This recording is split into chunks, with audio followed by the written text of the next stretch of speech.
Hello, Ridge to Reef. I am Dr. Amy Henry. I am teaching Monday's workshop in the Environmental Data Science Summer Institute for Ridge to Reef. And I am, in my day job, a lecturer at UCI here in the Masters in Conservation and Restoration Science program, which is sort of partner to the Ridge to Reef program sometimes. In addition to being a lecturer, which is primarily a teaching and a mentoring job, I also conduct research as a project scientist and a postdoc in the Sortie and Bracken labs here at UCI in the Ecology and Evolutionary Biology department. The areas that my research has fallen into over the years are broadly under the umbrella of marine ecology. I primarily work in marine systems. However, there are a couple of broad themes that I have come back to year after year. So endangered species conservation is one thing that I've worked on some. Species interactions in spatial ecology, competition in space, or the effect of competitive interactions on landscape patterning in space. And then finally on range shifting and invasive species and their impacts on the communities they invade. Today I'm going to talk to you about two of the research projects that I've done fairly recently, or that I've mentored recently. And these are assessment of habitat suitability in Orange County for black abalone, and then an impact assessment of coastal marine range shifts to support proactive management. So to talk about the endangered species work first, I've been working on black abalone since I graduated from college. And so black abalone have been a thread that I've come back to time after time and done some work in this field. And I've really enjoyed working with these very beautiful and charismatic species. So black abalone are a large marine gastropod, and they were listed as critically endangered under the Endangered Species Act in 2009. This was a result of they had 99% population declines, especially in Southern California, due to overfishing. Abalone were a commercial fishery for a couple of decades in the middle of the century, and then also a disease called withering syndrome that affected abalone's ability to absorb nutrients from their food. What you can see on the right, on the top, is a picture of a very alive, very healthy abalone. And on the bottom is a picture of how many abalone there used to be in Laguna Beach. Every single one of these white spots was an individual black abalone. And so if you've been to Laguna Beach anytime recently, you know that it does not look like this. You probably haven't seen a black abalone in our lifetimes there. And so they are very, very rare. And one of the goals of listing them as critically endangered is to have these species eventually recover. So the research that I've done in this field, in about 2010, 2011, I worked for the National Park Service, identifying and assessing populations in Northern California for potential production immediately after the species was listed. I've also conducted some surveys more recently in the Channel Islands, specifically on San Nicolas Island, monitoring kelpie populations. San Nicolas is one of the largest populations remaining in the world of abalone that's also reproducing and growing. And then finally, research that I've mentored for the last 2 years in the MCRS program is looking at rocky intertidal habitat in Orange County and identifying high quality sites for potential future population restoration with captive raised abalone. This is work that I have done primarily, has been done by my students, to be honest, with students in the MCRS program. Kelsey Chung and Julia P worked on this program from 2019 to 2020. And then Michaela Coates, Kai Dang, and Carmen Gardner worked on it this most recent year and followed up on the work that Kelsey and Julia had started. So the goal of this is looking for sites where habitat quality is sufficiently high that abalone that in the future, which are not currently captive raised, but in the future as part of the recovery plan from National Marine Fisheries Department to captive raise abalone and outplant them. And so we were identifying sites that were of sufficient habitat quality for restoration success. Orange County having almost no black abalone right now is a major question mark. It's a highly densely populated area. There's a lot of impacts from people. There was potential for poaching. And it was not chosen to be listed among sites for critical habitat designation, in part because of this high human impacts. So one of the questions that my students looked into was, can Orange County support Black abalone recovery? This knowledge gap was looking at a comprehensive understanding of the suitability of sites and population status in Orange County. So my students looked at a number of different factors that contribute to habitat quality for abalone. Abalone need rocky habitat in which there is a large stable boulders or cracks and crevices. So looking at the geomorphology of a site is really important if there's not too much sand. Looking at the biotic interactions of whether they have a lot of predators present, whether there's sufficient food for them, whether there are other species that are occupying the cracks and crevices that would be their ideal habitat. And then finally looking at these human impacts, which is so critical here in Orange County. So they examined the marine protected area status of sites, the volume of human visitation to habitat, and then the behavior of humans that were visiting these habitats. They developed an extremely extensive scoring system to categorize each site as positive, neutral, or negative based on these different characteristics that I just listed on the previous slide. And so they established a set of criteria for what qualified as positive, neutral, or negative, and then assessed each site according to those. Most of this scoring system was established by Kelsey and Julia, and I'm going to highlight some of the work done by Carmen, Michaela, and Kai this year on adding in some of this on NPA status and on Kelp. So one of the things that they did that was very cool was using Kelp remote sensing data to estimate the quantity of kelp that was available offshore of sites. Kelp is an important food for abalone and is important that it is consistently available, that it is available in sufficient abundance, that it reaches the intertidal habitats where they live as it washes up on the shore, and that it's available regularly, that it's not inconsistently available.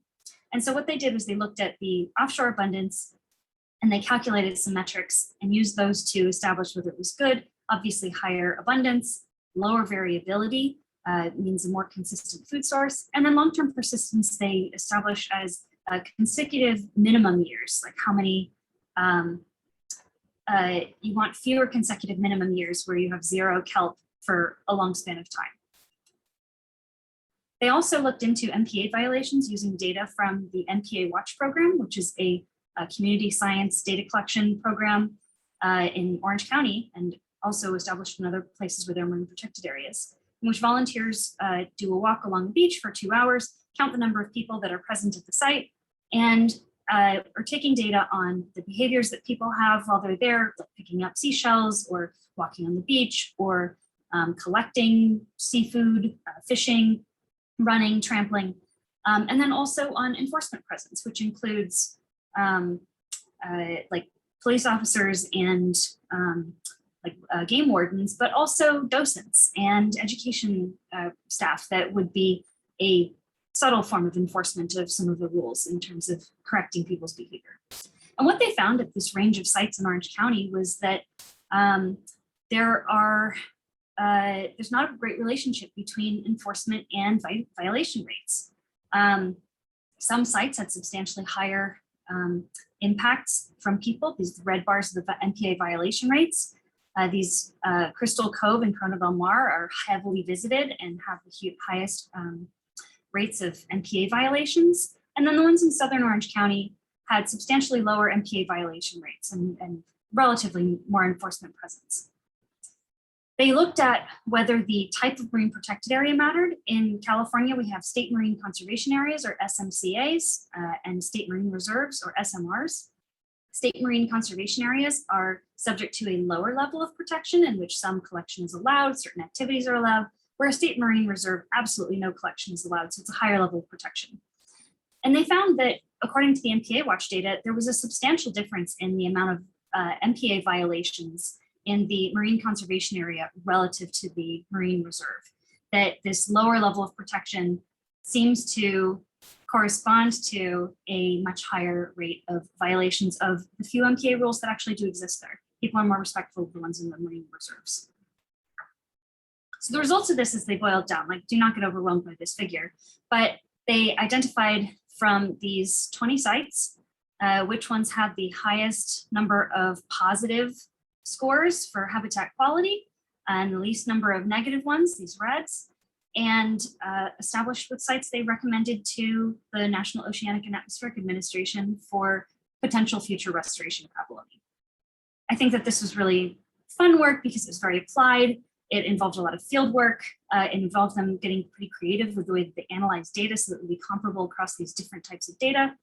And I had a great time advising this project. A project that I've done a little bit more in depth and that I recently presented at ESA, as you can see with my, my tagline there, was a project looking at coastal marine range shifts. These are species that are expanding past their native ranges and potentially tracking climate conditions as they move up the coastline into areas that they previously were not found, and looking at whether these species should be examined as a source of potential negative impacts or positive impacts in the communities they move into. So climate change is causing shifts in species, ranges, and taxa and systems worldwide. As conditions become more hospitable at cold temperature range boundaries, species can expand into new areas. This pattern is especially visible in marine species who have been shown to track climate warming more closely and respond more quickly to thermal change than species on land.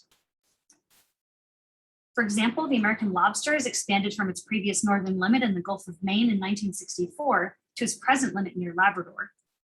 Humboldt squid, whose range spans the equator, has expanded poleward with warmer waters to both the north and the south. And the Tasmanian cushion star in the southern hemisphere has been expanding toward the southern pole while also contracting at its warm water range limit. Tracking climate conditions is an important strategy for species to adapt to climate change and will be important for the maintenance of biodiversity. However, these shifting species land in already populated ecosystems, and the changing cast of species results in reshuffled ecosystems and communities.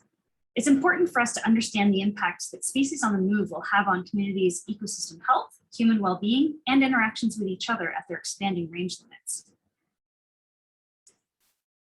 Some of these interactions may be negative. For example, the expansion of barred owls, which are native species to North America, but native primarily to the eastern United States and Canada, have expanded into the Pacific Northwest. The larger, more aggressive barred owls disrupt nesting of the native spotted owls of the Pacific Northwest, compete for food, and have been observed interbreeding with or killing spotted owls. Locations that have undertaken active suppression of barred owls have seen recoveries of spotted owls. Southern species novel to communities can also have socioeconomic impacts. Southern pine beetles are native south of New Jersey, but recent expansions into Long Island and Connecticut have caused alarm for the more geographically rare pitch pine, as well as economically important jack pine and white pine if the expansion continues further north. They may require management as a result of the expansion, even though it is a native species to North America, because it has the potential to affect organisms in habitats that it previously did not exist. Management may actually be complicated too if there are positive or mixed impacts. For example, the seaweed turbinaria provides habitat and food for native species and may be useful for pharmaceuticals, but it also has negative impacts on corals in some areas. These impacts may vary in different parts of an expanded range or depending on which interacting taxa are being examined, and the mixed nature of these impacts calls for a systematic approach. I've already presented to you several different wide-ranging taxa in both marine and terrestrial ecosystems, and so looking at this in a way that allows species to be compared with each other is a critical area for research. So range shift impact assessment is essential to determining the potential risks, benefits, and need for management of range expanding species. So impact assessment protocols turn anecdotes into data by collating published data or expert opinions to categorize species based on likely impacts. In ecology, these have primarily been used for invasive species assessments. Impacts for both invasive or range expanding species may vary depending on the invaded location or community, and a species may be high risk for some places, but not others. Therefore, the utility of these risk assessments is in flagging species with high potential impacts in order to prioritize management resources. These impact assessments can yield both species-specific recommendations and also illuminate trends in the most impactful groups and mechanisms. We applied impact assessment protocols to examine potential impacts on species and human socioeconomic activities in the expanded range. We additionally asked whether species impacts differ in their expanded ranges from their native ranges. If species impacts in their expanded ranges can be predicted from interactions in their native ranges, that increases the information available for assessment substantially because species don't have to have been explicitly studied in an expanded range to know what they might have impacts if they did expand. We adapted an impact assessment recently adopted by the IUCN for evaluating invasive species negative impacts, the ICAT, and a related criterion for socioeconomic impacts, SICAT.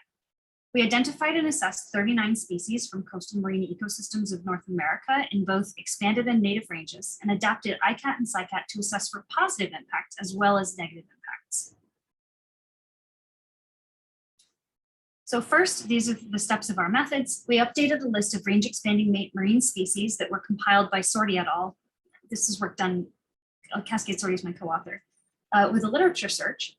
Searched for papers on impacts and interactions in each species, then winnowed those down to those that met criteria for particular locations, study types, and strength of findings to 184 papers on environmental impacts and 30 on socioeconomic impacts for our 39 species. Each of those papers was then analyzed to assign a mechanism and level of impact. Impacts could be negative or positive, or classified as environmental or socioeconomic. Environmental mechanisms included competition, food, habitat provisioning, other.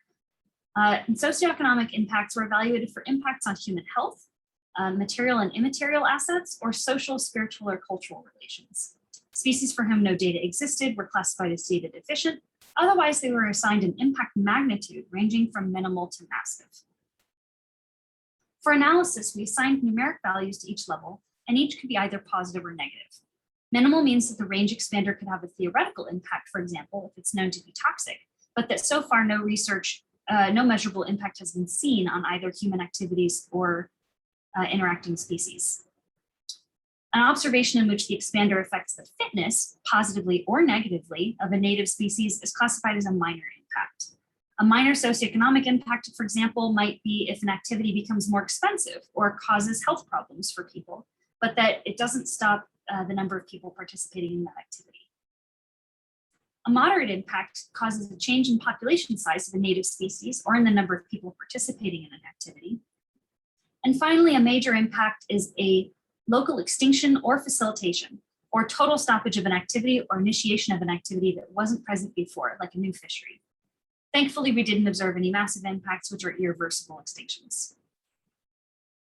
What we did find was that 82% of range shifting species had one or more studies or enough to be assessed for impacts, which is a similar rate to invasive species assessed with ICAT. Socioeconomic impacts were much less reported, which is consistent with invasive species as well, and only 28% of species had at least one study.